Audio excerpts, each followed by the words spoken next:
El estudio bíblico de hoy es obedecer por fe. Es un tema que siempre se suele poner al final de los 30 estudios bíblicos básicos, de cuando una persona conoce por primera vez el Evangelio, y que es un tema que creo que es necesario anticipar debido a que muchas personas me han preguntado al respecto de lo que hoy vamos a tratar, porque toda persona llega un momento en que decide si debe poner en práctica o no lo que ha aprendido bíblicamente. Esto suele suceder cuando las personas todas se encuentran con situaciones personales muy propias, cada uno diversa, pero que en principio, sea lo que sea su problemática cotidiana, cuando quiere hacer el paso de hacer el pacto con el Señor, sea como fuere, todo tiene una misma aplicación y todo tiene una misma base. Y hoy vamos a tratar precisamente de esa base que es totalmente necesaria para que nosotros emprendamos el andar con Dios. Una vez más vamos a empezar con una oración. Padre nuestro, te damos gracias por la oportunidad que nos das de estudiar tu palabra. Te queremos pedir que el Espíritu Santo esté con nosotros y nos ayude a acoger este mensaje tuyo, que nos es tan necesario para empezar esta vida a tu lado, andando en tus caminos. Ayúdanos a confiar en ti y a obedecerte siempre. Perdona nuestros pecados, que te lo pedimos todo en el nombre de Jesús. Amén.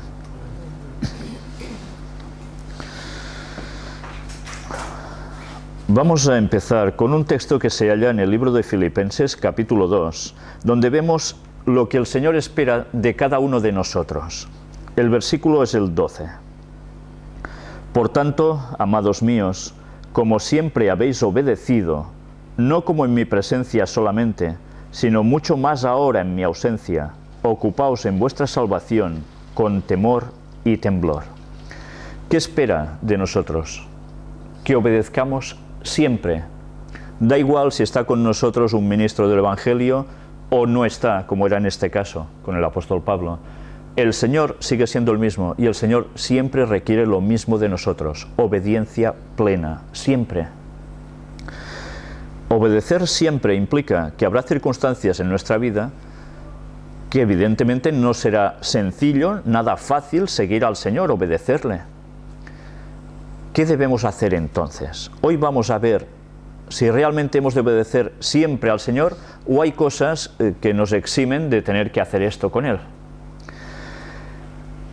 Busquemos un texto en 1 de Timoteo, capítulo 6, y donde se nos dice que nosotros debemos echar mano de algo. El versículo 12. Pelea la buena batalla de la fe. Echa mano de la vida eterna, a la cual asimismo fuiste llamado, habiendo hecho la buena profesión delante de muchos testigos. Nosotros estamos instados a echar mano de la vida eterna. ¿Por qué se nos dice esto? Porque tengamos presente que esta vida, que como mucho nos puede durar 80 años, 90, algunos ya veis 100 y algo, como casos extraordinarios, pasa rápidamente. Y nosotros igual decimos, prefiero no obedecer a Dios ahora para que las cosas me vayan bien, entre comillas, me salga sin problemas, y no pensamos en que estamos perdiendo una vida eterna por desobedecer a Dios, porque primero somos nosotros que Dios. Y por falta de confianza decimos, no, yo hago la mía. Y Dios ya lo entenderá, es que Dios es muy bueno y me va a perdonar. No, Dios es muy bueno, pero no es tonto. Hay una gran diferencia. Dios es misericordia, pero es justo. Y hay una ley que nosotros debemos seguir. Y no pensemos que nos lo podemos saltar a la torera y quedar inmunes, porque no es así, aunque creamos en que Cristo no murió por nosotros y nos va a salvar. Hay que cumplir una serie de requisitos, y eso es totalmente indudable con la Biblia en la mano. Pero se nos insta a echar mano de la vida eterna precisamente para que recordemos que si hacer la voluntad de Dios aquí nos trae problemas, hay una vida eterna que está en juego y que ese es nuestro objetivo y que si somos fieles aquí, la conseguiremos. Pero solo si queremos seguir a Dios de corazón y vamos hacia adelante, pase lo que pase. El apóstol Pedro, en su primera carta, también nos dice algo, porque nos advierte de que debemos luchar contra un enemigo.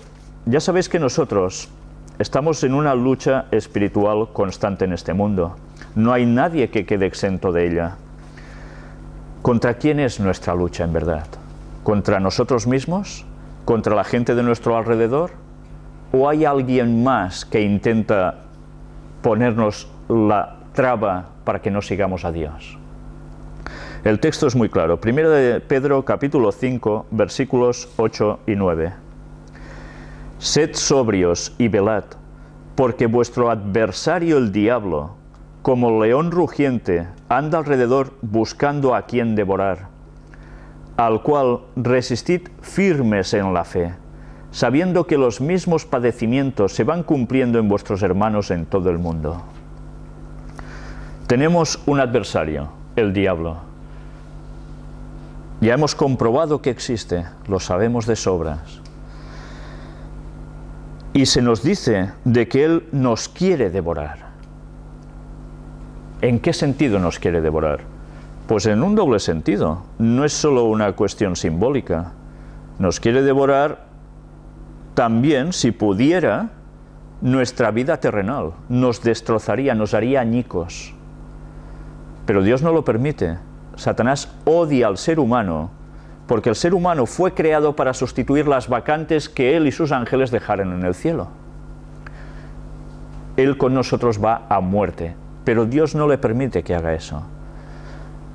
Pero sí le permite que pueda ponernos en circunstancias que nos haga tambalear y podamos caer.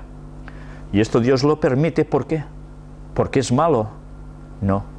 Porque quiere que sintamos la necesidad de estar unidos con Dios, pase lo que pase en cualquier circunstancia.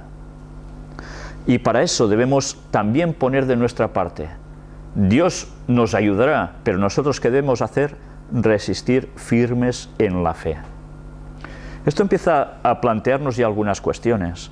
¿Sabéis? Normalmente la mayor parte de personas cuando hacen los estudios bíblicos tienen un punto que es clave para decidir si van a seguir a Dios o no. Y suele ser prácticamente siempre el mismo, el sábado. El sábado es el punto de inflexión en que las personas dicen, es que si guardo el sábado voy a tener problemas, porque o me despacharán del trabajo, iré a la calle, o quizás porque con mi matrimonio tendré problemas porque a mi cónyuge le gusta ir a comprar los sábados y yo no voy a comprar, hacer negocios en sábado. O cualquier otra situación que os podáis imaginar. Y las personas tienen que decidir. Si nosotros somos o estamos firmes en la fe, todas esas circunstancias, Dios ya las pondrá en su sitio, tarde o temprano. Y si no, nos va a ayudar a soportarlas, porque ya veis, no somos únicos en los padecimientos. A veces, ¿cuántas veces nos miramos a nosotros mismos? Es que soy más desgraciado, qué pobrecito soy. Pero es que todos los cristianos del mundo que quieren seguir a Dios no tienen una vida fácil. Y no es de ahora. Eso ha ocurrido en toda la historia del pueblo de Dios. El diablo va a por el pueblo de Dios. Y eso lo debemos tener siempre presente. Pero no estamos solos. Busquemos otro texto que es muy duro, ¿sabéis? Es un texto que a veces no gusta leer a muchas personas porque nos define muy claramente a quién siguen los que no obedecen al Señor. ¿Cuántos señores hay? Hay Dios y ya está, es el único Señor. Hay otro Señor, y no hay más, y este es Satanás. Satanás es el príncipe de este mundo, pero Satanás, como Dios, tienen siervos, gente que les sirve, que les quiere seguir. No hay más bandos, no hay un tercer bando de que yo voy a las mías, yo soy solo, no. O estás con Dios o con quién estás. Podemos ser muy buenos, hacer grandes obras de caridad, ayudar a todo el mundo, pero a nosotros se nos pide que hagamos un paso de pacto con Dios. Si nosotros no cumplimos con ese paso, esa vida eterna que tanto nos gustaría tener, no la vamos a obtener. Porque nosotros nos hemos convertido en nuestros propios dioses. Y ser nuestros propios dioses, creernos que somos dioses, es sencillamente estar supeditado a Satanás. Mirad cómo el texto nos viene a decir todo esto de un modo bastante claro. Efesios capítulo 2, versículos 2 y 3. En los cuales anduvisteis en otro tiempo, siguiendo la corriente de este mundo, conforme al príncipe de la potestad del aire, o sea, Satanás, el espíritu que ahora opera en los hijos de desobediencia, entre los cuales también todos nosotros vivimos en otro tiempo en los deseos de nuestra carne, haciendo la voluntad de la carne y de los pensamientos, y éramos por naturaleza hijos de ira, lo mismo que los demás. Durante un tiempo pasado, dice, anduvimos siendo hijos de Satanás, haciendo las cosas que Satanás quiere que este mundo conlleva y que pueden estar muy bien aceptadas por la sociedad quizás, pero para Dios no está bien aceptado. Todos podemos haber pasado por esa transición, pero llega un momento en que nosotros hemos de decidir si somos hijos de ira, de la ira que Dios va a tener contra el pecado, y por tanto eso tiene su represalia también contra el pecador, o decidimos ser hijos de Dios. Y este es un pensamiento muy profundo. Obedecer a Dios o obedecer a Satanás, no hay otra. El Señor nos hace una amonestación en el libro de Apocalipsis, en el libro de Revelación, en el capítulo 2 y el versículo 10.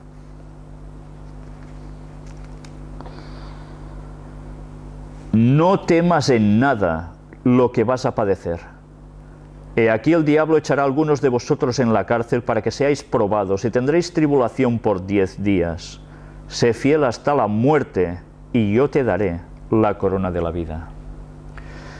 ¿Sabéis? Cuando se escribió este mensaje a la iglesia de Esmirna, estaba diciendo algo que además era profecía y que se cumplió en un cierto periodo histórico. De eso podemos tratar en otros temas. Pero cogiendo la parte que ahora nos interesa de este texto, nos dice que no temamos en nada lo que podemos llegar a padecer. ¿A alguien le gusta padecer? Yo creo que a nadie. Bueno, quizás habrá algún masoquista, ¿no? Pero no es la norma general. A nadie le gusta pasarlo mal. E incluso nos dice de que podremos ir a parar a cárceles, ser probados, pasar tribulaciones. Y Jesús resulta que dice, cuando tengáis problemas, estáis exentos de obedecerme. Tranquilos que yo lo entiendo. ¿Nos está diciendo esto? Nos está diciendo que seamos fieles hasta la muerte. ¿Para qué? Para obtener la corona de vida. Tantas veces valoramos la vida en este mundo y tantas veces olvidamos la verdadera vida que es la eterna, que va a durar precisamente eso, por la eternidad y estando bien siempre. Pero claro, ya se sabe, este mundo parece ser que es nuestro todo, ¿verdad? Pues no, no debe ser nuestro todo. Busquemos ahora otro texto en el libro de los Hebreos, capítulo 5. La palabra de Dios nos da un ejemplo de fidelidad, se nos propone un ejemplo de fidelidad. Y supongo que ya estáis imaginando a quién se refiere. Hebreos capítulo 5, versículos del 7 al 9. Y Cristo, en los días de su carne, ofreciendo ruegos y súplicas con gran clamor y lágrimas al que le podía librar de la muerte, fue oído a causa de su temor reverente. Y aunque era hijo, por lo que padeció, aprendió la obediencia. Y habiendo sido perfeccionado, vino a ser autor de eterna salvación para todos los que le obedecen. Cristo padeció ¿hasta qué extremo? Pasó lo peor que puede pasar un ser humano. Y además fue muerto en la cruz, como culminación a todo esto. Y nosotros, que somos inferiores a Él totalmente, queremos ser quizás cristianos, pero sin problemas. Cristianos que vayan haciendo su vida, se adapten a las circunstancias y vayamos pasando años y al final Dios nos va a entender. Este planteamiento es el más absurdo que una persona puede llegar a tener. Porque o estás con Dios o estás con Satanás. No hay otra. Él fue nuestro claro ejemplo. Él, ya veis que sudó sangre por nuestros sufrimientos, por lo que nosotros pecamos. Su agonía le costó. Y lo pasó muy mal. Lloró incluso. Y Dios lo podía haber librado de todo esto, pero no lo hizo. ¿Qué le hizo Dios a cambio? Le dio la fortaleza para seguir adelante hasta el final. ¿Y no va a hacer lo mismo con nosotros? ¿Acaso Dios no nos quiere? Entonces, ¿en qué nos hemos de basar? En tener confianza en Dios. De que Él nos va a ayudar. Pero ¿realmente tenemos esa confianza en Dios? ¿Cómo podemos confiar en Dios si no tenemos una comunión directa con Él? Un contacto directo con Dios en oración y en el estudio de su palabra, de un modo no superfluo, sino viviéndolo. Ya veis cómo automáticamente el pensamiento nos lleva a que obedecer a Dios equivale a que debe haber contacto en oración, sin lo cual hay un abismo que no nos va a dar las fuerzas para poder seguir adelante. Desplacémonos ahora hasta el libro de Primera de Samuel en el Antiguo Testamento, en el capítulo 15. Y vamos a ver precisamente algo que va normalmente contra una serie de planteamientos de algunos cristianos y que a veces nosotros mismos podemos llegar a tener en mente. ¿Hay algo que puede hacer un reemplazo de nuestra obediencia? ¿Que si nosotros hacemos algo no haga falta obedecer? Primera de Samuel, capítulo 15 y el versículo 22 nos dice: y Samuel dijo: ¿se complace Jehová tanto en los holocaustos y víctimas como en que se obedezca a las palabras de Jehová? Ciertamente el obedecer es mejor que los sacrificios y el prestar atención que la grosura de los carneros. Él estaba hablando en el lenguaje típico del santuario de su época,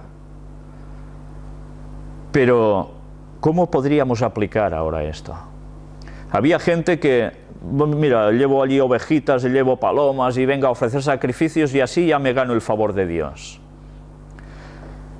Eso mismo que creían muchos judíos de ese entonces.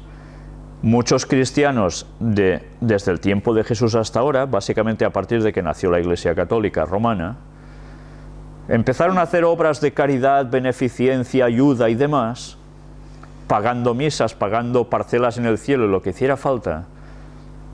Y en cambio, podían llegar a estar exentos de hacer la voluntad de Dios y podían pecar libremente. Indulgencias. Pero a veces nosotros podemos llegar a hacer lo mismo. Pensar en situaciones de que, mira, voy a llegar puntual a la iglesia, hasta un poco antes. O voy a hacer unas ofrendas que, bueno, casi hasta me va a doler darlas.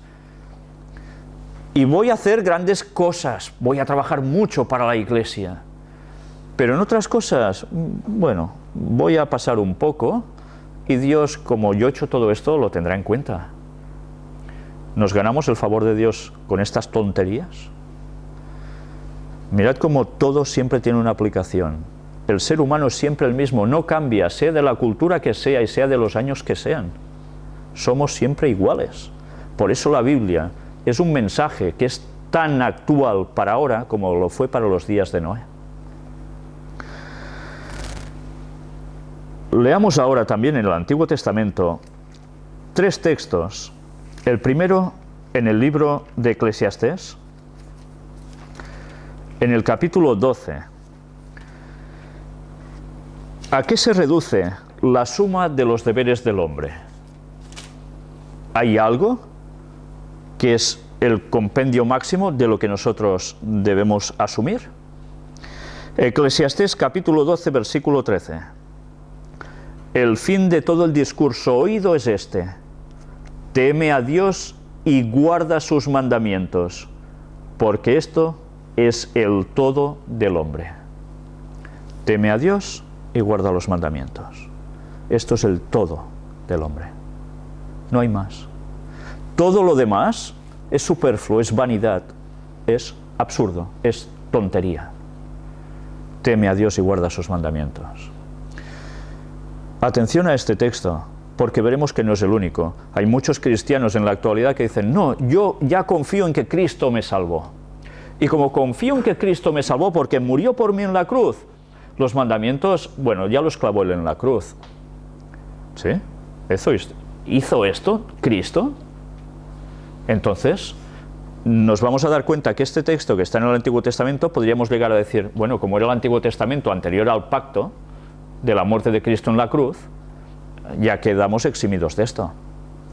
Pero vamos a tener un problema, porque veremos otras palabras que aparecen en el Nuevo Testamento que van en la mismísima línea. Y el primero lo podemos buscar en Juan, capítulo 14 y versículo 15. Y son palabras de Jesús: si me amáis, guardad mis mandamientos. Claro, ¿no? ¿Cuáles son los mandamientos de Cristo? Pues los mismos que estaban en el Antiguo Testamento, los 10 mandamientos. Los 10, no 9 porque el sábado no me interesa, para poneros un ejemplo, sino 10, tal como están en Éxodo 20. Habrá otras personas que dirán: pero es que Jesús los anuló porque dijo, amarás a Dios por encima de todas las cosas y al prójimo como a ti mismo. Y ya está, y son 2 mandamientos. Y el sábado aquí ya no entra, me libro, ¿sí? No seamos tontos. No busquemos excusas absurdas, cuando en Deuteronomio, en el Antiguo Testamento, precisamente estos 2 mandamientos resumen de Jesús ya se encontraban allí escritos. Jesús no está inventando nada, está citando el Antiguo Testamento. Es como decirnos: hay 2 tablas, la de los mandamientos de nuestra relación con Dios y la otra de nuestra relación con el prójimo. Es el título o el resumen de esos conjuntos. Pero esos conjuntos tienen sus elementos que siguen siendo los mismos. No nos engañemos ante eso. Pero hay otro versículo también en el mismo capítulo de Juan 14, que es el 21, donde nos dice: el que tiene mis mandamientos y los guarda, ese es el que me ama, y el que me ama será amado por mi Padre, y yo le amaré y me manifestaré a él. Los mandamientos de Dios son básicos, los 10. No hay excusa que valga. No podemos creer que Jesús nos va a amar desesperadamente si nosotros vamos por la nuestra y queremos suprimir su ley, aunque sea solo en un mandamiento. Dios va a ser justo. Y la justicia quiere decir que va a haber juicio, como hemos visto otras veces. Y el juicio se basa sobre la ley de los 10 mandamientos. Si hay personas que aún podrían decir: bueno, pero esto lo dijo Jesús, luego muere en la cruz y se acaba todo, que ya veis que es bastante absurdo. Si me amáis, guardad mis mandamientos. No sería solo para unos días que le quedaban. Llegamos a la primera epístola del apóstol Juan, la primera carta, en el capítulo 2 y en los versículos del 3 al 5. Aquí Jesús ya había muerto, resucitado, se había ido. ¿Qué escribe aquí el apóstol? Y en esto sabemos que nosotros le conocemos, si guardamos sus mandamientos. El que dice: yo le conozco, y no guarda sus mandamientos, el tal es mentiroso, y la verdad no está en él. Pero el que guarda su palabra, en este verdaderamente el amor de Dios se ha perfeccionado. Por esto sabemos que estamos en Él. ¿Hay excusa después de leer este texto tan claro? Los mandamientos siguen en vigencia. Ayer, hoy y siempre. La ley es el carácter de Dios. Y el carácter de Dios es inmutable. ¿Cómo vamos a decir nosotros que amamos a Dios si no guardamos sus mandamientos? El tal es mentiroso y la verdad no está en él, dice la palabra de Dios. Es muy fuerte. El mundo protestante debería tener estas palabras muy claras y rectificar, porque si no están cumpliendo el ser el falso profeta, y eso es apostasía. Leamos ahora en el libro de los Hechos de los Apóstoles, en el capítulo 5, cuando se nos plantea un conflicto, incluso puede ser un conflicto que nos pueda llevar a la muerte si no obedecemos a Dios. ¿Sabéis? Esos casos han llegado a suceder durante toda la historia y aún suceden en nuestros tiempos y van a volver a suceder aún más. Mirad lo que nos dice este texto. Hechos 5:29. Respondiendo Pedro y los apóstoles dijeron: es necesario obedecer a Dios antes que a los hombres.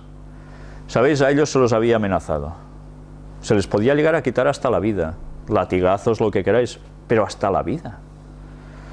Y ellos que dijeron: mira, como yo ya sé que el Señor me quiere, voy a seguir con lo mío, así viviré más años y podré seguir haciendo predicación por otros lados. Y Dios lo va a entender. Los apóstoles tenían el concepto muy claro. Es necesario obedecer a Dios antes que a los hombres. Pero claro, ¿eso qué implica? Que si he de dar el paso de obedecer a Dios, ¿qué necesito yo? ¿Qué necesito? Pues tener fe. Porque si no obedezco por fe y pensando en que Dios hará algo, yo no voy a dar ese paso, me voy a retraer. Entonces, ¿cuál debe ser nuestra actitud? Mirad lo que nos dice el libro de Romanos, escrito por el apóstol Pablo, en el capítulo 12 y versículos 11 y 12. En lo que requiere diligencia, no perezosos, fervientes en espíritu, sirviendo al Señor, gozosos en la esperanza, sufridos en la tribulación, constantes en la oración. Esta debe ser nuestra actitud. En momentos de bonanza y en momentos de aflicción. Siempre debe ser esta nuestra actitud. Si nosotros hacemos nuestra parte, ¿creéis que Dios no va a hacer la suya? Por tanto, debemos tener una confianza plena en Dios y seguirle. Esa es nuestra parte. Si no, ¿de qué van a servir todas las teorías que hayamos podido aprender si no las ponemos en práctica? Estamos ya finalizando y vamos a ver precisamente los resultados espirituales que se pueden llegar a observar en las vidas de las personas que obedecen al Señor. El primer texto que ahora vamos a leer está en Isaías capítulo 48 y en el versículo 18. Oh, si hubieras atendido a mis mandamientos, fuera entonces tu paz como un río y tu justicia como las ondas del mar.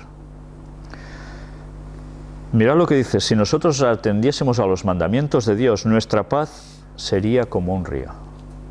Tendríamos paz. A pesar de las circunstancias adversas, aquí dentro habría paz.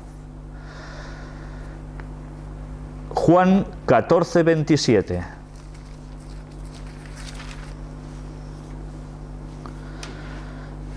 Son palabras de Jesús. La paz os dejo, mi paz os doy. Yo no os la doy como el mundo la da. No se turbe vuestro corazón, ni tenga miedo. Cristo da paz en nuestros corazones. No nos turbemos ni tengamos miedo. Si tenemos a Cristo, la paz de Él en nosotros, nada debe importarnos lo que nos pase. Si hacemos su voluntad, echemos mano, recordemos, tenemos la vida eterna. Y en el mismo libro de Juan, en el capítulo 16, versículo 33, sigue diciendo Jesús: estas cosas os he hablado para que en mí tengáis paz. En el mundo tendréis aflicción, pero confiad, yo he vencido al mundo. En el mundo tendréis aflicción, pero confiad, Cristo ha vencido, y esa paz nos la pone en nuestro interior.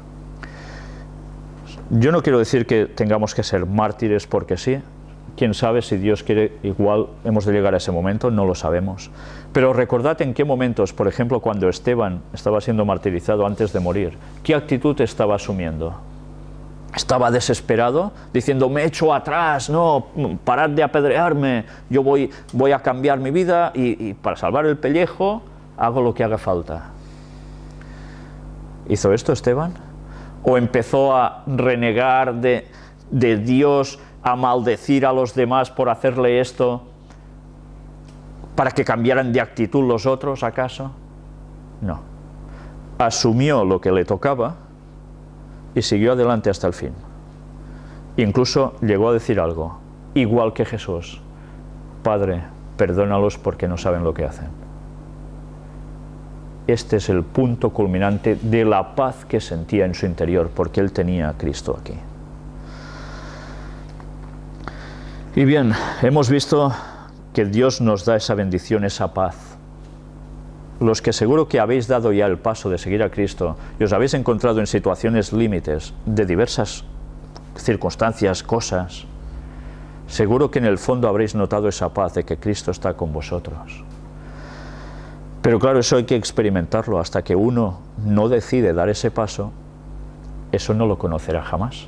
Eso es una experiencia que no se puede transmitir de uno a otro como si nada. Hay que vivirlo. Pero recordemos que ante todas estas cosas hay algo que es clave. ¿Sabéis? Dios siempre nos da promesas. La Biblia está llena de promesas. Y las promesas de Dios no son como a veces las nuestras, que podemos llegar a prometer cosas que no cumplimos, a veces incluso con Dios. Las promesas de Dios son 100% fiables, 100% seguras, 100% se cumplen. Juan capítulo 15, versículo 7, el texto con el cual prácticamente vamos a concluir.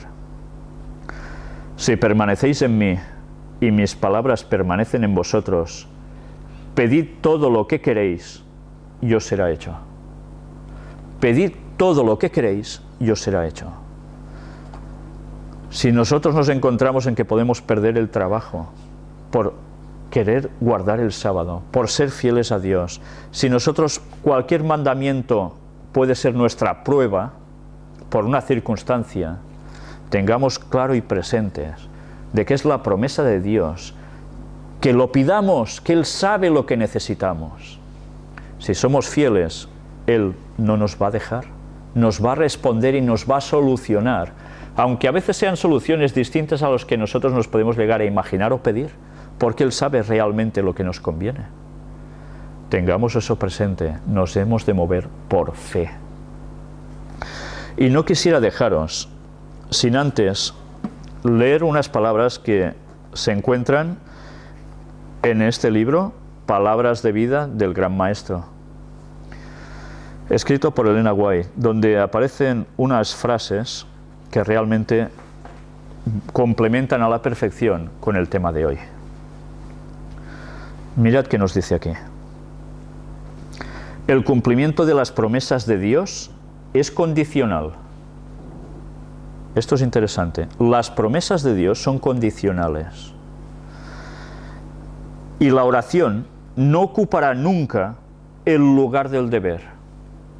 Hay personas que dicen, yo haciendo 4 Ave Marías y 3 Padre Nuestros y no sé qué más, ya está. O hay personas que sencillamente yo oro mucho cada día, Señor, Señor y Señor, pero a la hora de obedecer es otra historia.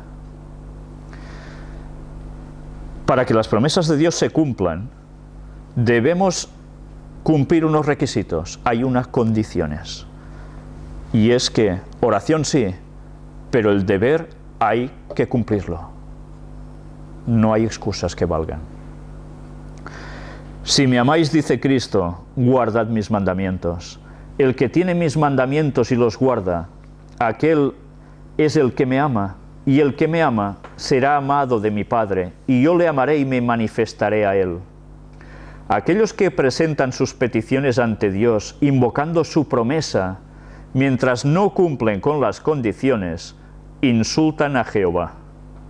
Invocan el nombre de Cristo como su autoridad para el cumplimiento de la promesa, pero no hacen las cosas que demostrarían fe en Cristo y amor por Él.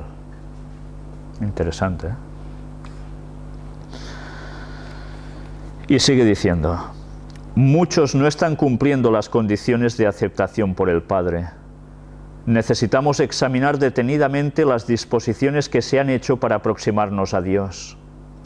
Si somos obedientes, traeremos al Señor un pagaré para que Él lo haga efectivo, cuando no hemos cumplido las condiciones que lo harían pagadero a nosotros. Presentamos a Dios sus promesas y le pedimos que las cumpla, cuando al hacerlo, Él deshonraría su propio nombre. Claro, Él es veraz. La promesa es, si estuvierais en mí y mis palabras estuvieren en vosotros, pedid todo lo que quisiereis y os será hecho. Y Juan declara, y en esto sabemos que nosotros le hemos conocido, si guardamos sus mandamientos. El que dice, yo le he conocido, y no guarda sus mandamientos, el tal es mentiroso y no hay verdad en él. Mas el que guarda su palabra, la caridad de Dios está verdaderamente perfecta en él. Bien, creo que con estas palabras deberíamos meditar, tenerlas siempre presentes y darnos cuenta de que seguir a Dios no es nada fácil. ¿Sabéis? Hay personas en esta nueva teología que tanto se está difundiendo que dicen, la salvación es fácil. No, eso es mentira. Elena White misma escribe, la salvación no es fácil. Es sencilla, pero no es fácil. ¿Sencilla por qué? Pues porque Cristo murió por nosotros. Si lo aceptamos podemos ser salvos, pero debemos obedecer. Y eso no es fácil, porque nuestro adversario, el diablo, lo va a hacer todo para que no lo sigamos. Por tanto, si alguien nos dice, la salvación es fácil, os está mintiendo. Consciente o inconscientemente os está llevando al error. La salvación no es fácil. Pero con la fe puesta en Dios, si obedecemos, Él suplirá lo que nos falta conforme a sus riquezas en gloria en Cristo Jesús. Tengamos eso siempre presente. Que Dios nos ayude a dar el paso. Y pensemos siempre que tenemos en juego la eternidad. Que Dios nos bendiga y nos ayude a ello. Vamos a terminar con una oración.